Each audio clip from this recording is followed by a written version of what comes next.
అందరికీ నమస్తే. నేను మీ Kavya. Welcome back to my channel Kavya's food diary. Chicken pakodi అంటే అందరికీ తెలిసిన రుచి. కానీ ఈరోజు నేను చూపించే పకోడీ మాత్రం మీరు ఊహించినంత నెక్స్ట్ లెవెల్ టేస్ట్‌తో ఉంటుంది. బయట సూపర్ క్రిస్పీ, లోపల జ్యూసీగా చాలా బావుంటుంది. మరి లేట్ చేయకుండా వీడియోలోకైతే వెళ్ళిపోదాం.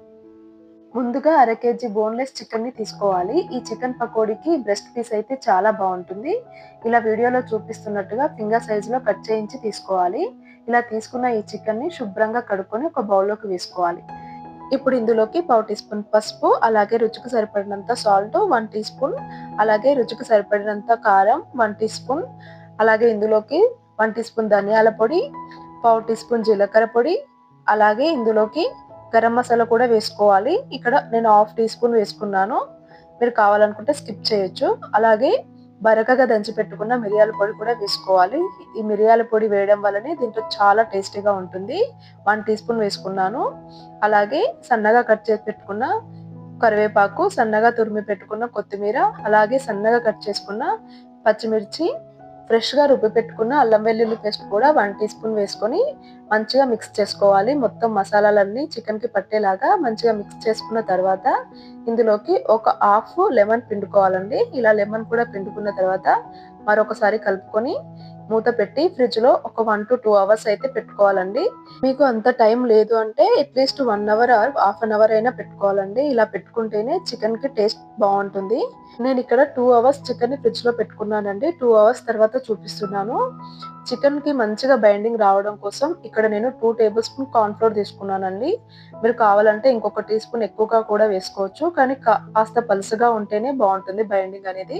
ఇలా కలుపుకున్న తర్వాత ఇందులోకి ఒక ఎగ్ కూడా తీసుకోవాలండి. ఇక్కడ ఎగ్ పగలగొట్టి చూపించడం షార్ట్ తీయలేకపోయాను.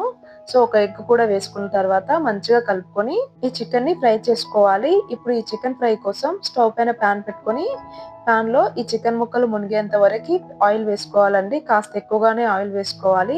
ఇలా ఆయిల్ కాస్త వేడయిన తర్వాత ఈ చికెన్ ముక్కలన్నిటిని వన్ బై వన్ వేసుకొని మంచిగా ఫ్రై చేసుకోవాలండి. మంటని మీడియం ఫ్లేమ్‌లో పెట్టుకొని మాత్రమే ఫ్రై చేసుకోవాలండి. హై ఫ్లేమ్‌లో పెట్టుకుంటే బయట త్వరగా కాలుతుంది. లోపల అలాగే పచ్చిగా ఉంటుంది. సో, మీడియం ఫ్లేమ్‌లో పెట్టుకొని మాత్రమే మంచిగా ఫ్రై చేసుకోవాలి. ఇలా స్పూన్‌తో తిప్పుకుంటూ నెమ్మదిగా ఫ్రై చేసుకోవాలండి. మంచి గోల్డెన్ కలర్ వచ్చేంత వరకి. మరీ ఎక్కువ ఫ్రై చేస్తే కూడా చికెన్ గట్టిపడుతుందండి. అలా చికెన్ గట్టిపడకూడదు అంటే లైట్ గోల్డెన్ కలర్ వచ్చేంత వరకు మాత్రమే ఫ్రై చేసుకోవాలి. ఇలా చూసుకొని ఫ్రై చేసుకుంటే చికెన్ అనేది చాలా జ్యూసీగా ఉంటుంది. చాలా టేస్టీగా ఉంటుంది. ఇలా ఫ్రై అయిన తర్వాత చికెన్ మొత్తాన్నంతా తీసి ఒక ప్లేట్‌లోకి అయితే పెట్టుకోండి. ఈ విధంగా చికెన్ మొత్తాన్ని ఆయిల్ నుండి సెపరేట్ చేసిన తర్వాత మిగిలిన చికెన్‌ని కూడా అలాగే వన్ బై వన్ వేసుకొని మంచిగా వేయించుకోవాలి. మీకెప్పుడైనా టేస్టీగా చికెన్ తినాలనిపించినప్పుడు ఇలా చికెన్ పకోడీ చేసుకొని తింటే చాలా టేస్టీగా ఉంటుంది. చాలా బావుంటుంది. తిన్నా కొద్దీ తినాలనిపిస్తుందండి. ఇలా చికెన్ పకోడీని చేసుకొని పిల్లలకి గానీ, మీ ఇంట్లో వారికి గానీ ఇస్తే వాళ్ళు కూడా ప్లేట్‌లో మిగలకుండా మొత్తం అంతా తినేస్తారు. ఇలా చికెన్ అంతా మంచిగా ఫ్రై అయిన తర్వాత ఈ చికెన్ మొత్తాన్నంతా తీసి ప్లేట్‌లోకి పెట్టుకోవాలండి. ఇలా చికెన్ మొత్తం తీసుకున్న తర్వాత ఇందులోకి మనం నంజుకోవడానికి ఏదైనా స్పైసీగా ఉండాలి కదా! అందుకోసం నేనిక్కడ పచ్చిమిర్చి వేయిస్తున్నానండి. ఈ పచ్చిమిర్చికి మధ్యలో ఘాటు పెట్టి వేయించుకోవాలండి. లేదంటే పైకి చిల్లుతాయి వేగేటప్పుడు. ఈ పచ్చిమిర్చి చికెన్ నంచుకొని తింటుంటే చాలా టేస్టీగా ఉంటుందండి. చాలా బావుంటుంది. మీరు పచ్చిమిర్చి వేయించిన తర్వాత కాస్త సాల్ట్ గూడా చల్లుకోవచ్చు. నేనైతే ఏం చల్లట్లేదు. ఇలా వేగిన వీటిని తీసుకొని ప్లేట్‌లోకి పెట్టుకోండి. అలాగే ఇందులోకి 2, 3 రెమ్మల కరివేపాకు కూడా వేసి వేయించుకోండి. చూడటానికి బావుంటుంది. మధ్య మధ్యలో తింటుంటే కూడా టేస్ట్ చాలా బావుంటుంది. ఇలా వేయించుకున్న తర్వాత వీటిని కూడా ఆయిల్ నుండి సెపరేట్ చేసుకొని ప్లేట్‌లో వేసుకోవాలండి. అంతే అండి. వేడి వేడి చికెన్ పకోడీ అయితే రెడీ అయిపోయింది. బయట క్రిస్పీగా, లోపల సాఫ్ట్‌గా చాలా టేస్టీగా ఉంటుంది ఈ చికెన్ పకోడీ. చలికాలంలో ఇలాంటి వేడి వేడి స్నాక్స్ చేసి పెడితే ప్లేట్‌లో కొంచెం కూడా మిగిలించకుండా ఫినిష్ చేసేస్తారు పిల్లలైనా, పెద్దవాళ్ళైనా. మీకు గనుక ఈ వీడియో నచ్చినట్లయితే ప్లీజ్ లైక్ చేయండి, షేర్ చేయండి.